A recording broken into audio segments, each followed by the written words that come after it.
عمر بن عبدالعزیز 3 بر اعظم پر حکومت کی. عمر بن عبدالعزیز، بنو امیہ، مروان 9 مہینے حکومت کی. اس کا بیٹا عبد الملک بن مروان 21 برس حکومت کی. اس کا بیٹا ولید 10 سال حکومت کی. اس کا بیٹا سلیمان 2.5 سال حکومت کی.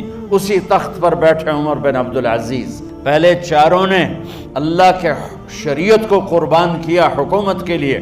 عمر بن عبدالعزیز نے اپنے آپ کو قربان کیا اللہ کے لیے. حکومت کو پاؤں کے تلے رکھا اور اللہ کی رضا کو سامنے رکھا. کیسی سلطنت کی؟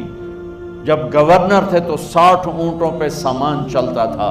جب امیر المومنین بنے تو بچے کہنے لگے ماں سے، بچے بچیاں 12 تھے، ماں سے کہنے لگے کہ عید کا موقع آ رہا ہے، ابا سے کہو ہمیں نئے کپڑے تو لے کر دیں. ان کی ماں کا نام ہے فاطمہ، بچوں کی ماں کا نام فاطمہ بنت عبد الملک. یہ دنیاوی سٹیٹس میں سب سے بڑی خاتون گزری ہے. آج تک اس کے لیول کی کوئی عورت نہیں آئی.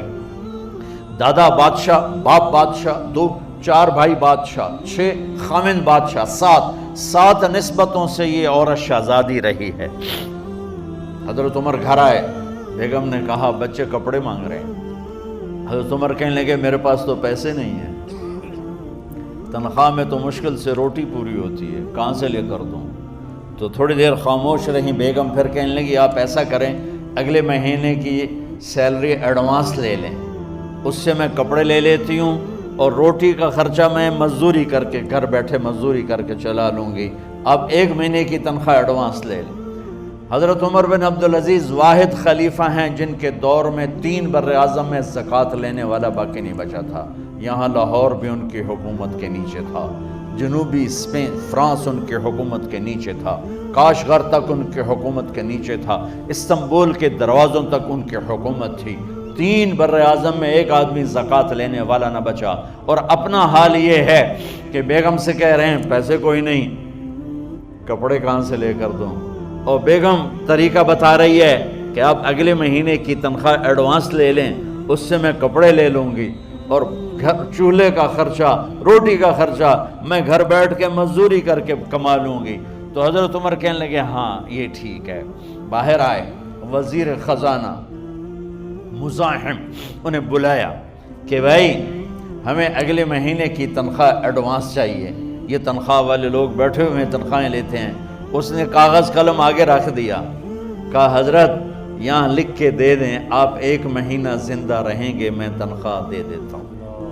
آپ مجھے لکھ کے دے دیں آپ 1 ماہ زندہ رہیں گے میں آپ کو تنخواہ دے دیتا ہوں. چپ کر کے اٹھے، ایک لفظ نہیں بولے، گھر گئے. حضرت اپنی بیگم فاطمہ سے کہا بیگم بچوں سے کہہ دو کہ باپ کے پاس کپڑے لے کر دینے کی سکت نہیں ہے. اور خزانے ایسے بھرے پڑے تھے کہ زکوٰۃ لینے والا کوئی نہیں تھا.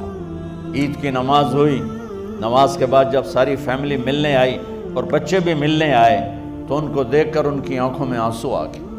کہنے لگے بچوں آج تمہیں دکھ تو ہوگا اپنے باپ پر کہ ایک جوڑا کپڑا بھی لے کر نہ دیا عید کا. تو ان کے ایک بیٹے نے کہا ابا جان آج ہم بڑے خوش ہیں، ہمارا سر اونچا ہے کہ ہمارے باپ نے مسلمانوں کے مال پہ ڈاکہ نہیں ڈالا، ہمیں قربانی کا بکرا بنایا لیکن مسلمانوں کے مال میں خیانت نہیں کی. یہ ان کا طرز حکومت تھا، اس طرح انہوں نے حکومت کی.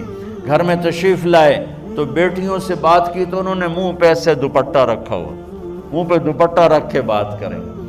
تو فرمانے لگے کپڑا تو ہٹاؤ، دوپٹہ کیوں رکھا ہوا ہے؟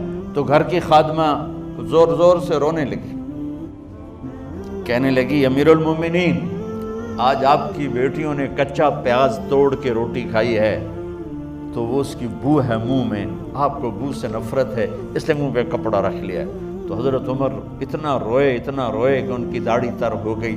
کہنے لگے آخر میں جب تھوڑا آسرے میں آئے کہا میری بیٹیوں تمہارا باپ تمہیں بڑے اچھے کھانے کھلا سکتا ہے لیکن میں جہنم کو برداشت نہیں کر سکتا، میں جہنم کی آگ برداشت نہیں کر سکتا. اب مرنے کا وقت آ گیا.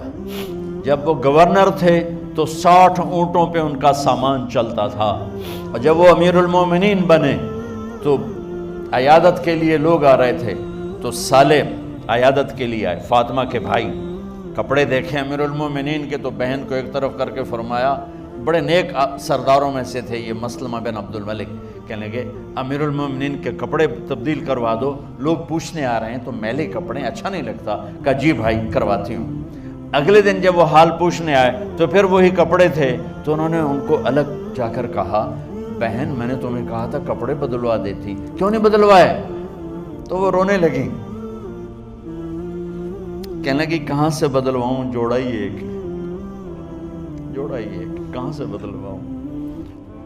اور حکومت کتنی تھی؟ 3 بر اعظم کی، 3 بر اعظم کی حکومت۔ ہمارا تو پٹواری امان کا نہیں ہے، وہ 3 بر اعظم کی سلطنت لے کر ایک جوڑے میں اللہ سے ملنے جا رہا ہے۔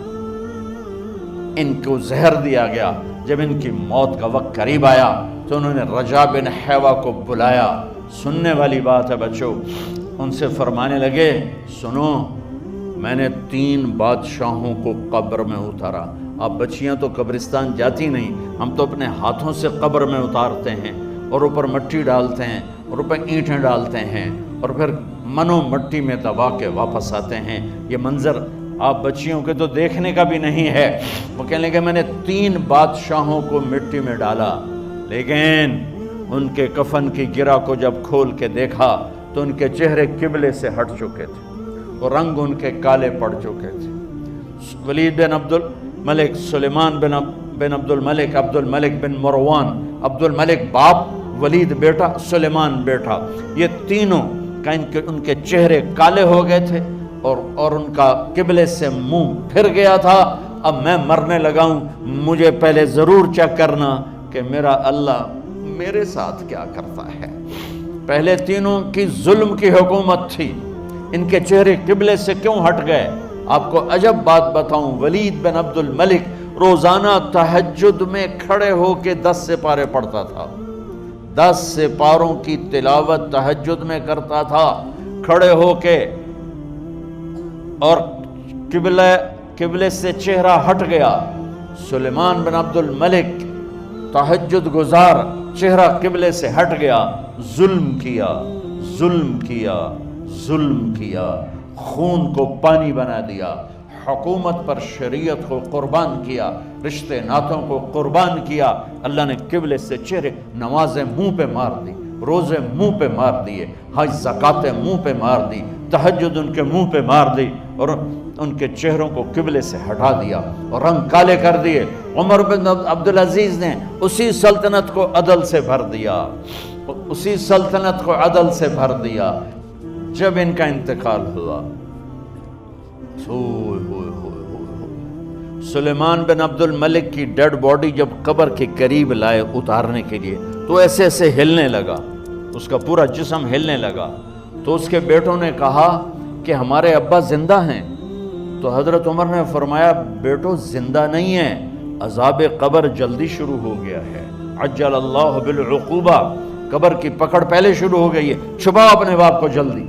جب عمر بن عبدالعزیز کی ڈیڈ باڈی قبر کے قریب کی گئی اور ان کا بھائی اتارو، بھائی وہ باتیں شروع ہو جاتی ہیں، رومال ڈالو، چادر پکڑو، ادھر سے پکڑو، تو ایک دم ایسے ایک پرچہ ہوا میں اڑتا ہوا سب نے دیکھا، وہ آتے آتے آتے آتے آتے آتے یوں آ کے حضرت عمر کے سینے پر گر گیا، سب دیکھ رہے ہیں۔ جب پرچے کو اٹھا کے دیکھا گیا تو اس پہ ایک سطر پہ لکھا تھا بسم اللہ الرحمن الرحیم، اور دوسری سطر پہ لکھا تھا براءۃ من اللہ لعمر بن عبد العزیز من النار، یہ عمر کے لیے جہنم کی آگ سے نجات کا پروانہ ہے۔ 3 بر اعظم کی سلطنت لے کر وہ جنت کا پروانہ لے کر دنیا سے گئے۔ جب ان کو قبر میں اتارا گیا تو انہوں نے رجا بن حیوہ سے فرمایا تھا 3 بادشاہوں کے چہرے دیکھے قبلے سے پھر گئے، رنگ کالے پڑ گئے، مجھے تم نے دیکھنا ہے کہ کیا ہوتا ہے؟ تو رجا فرماتے ہیں جب میں قبر میں اترا اور ان کے کفن کی گرہ کو کھول کے دیکھا تو چہرہ قبلے کی طرف فکس تھا اور مجھے یوں لگا جیسے 14ویں رات کا چاند قبر میں اتر آیا۔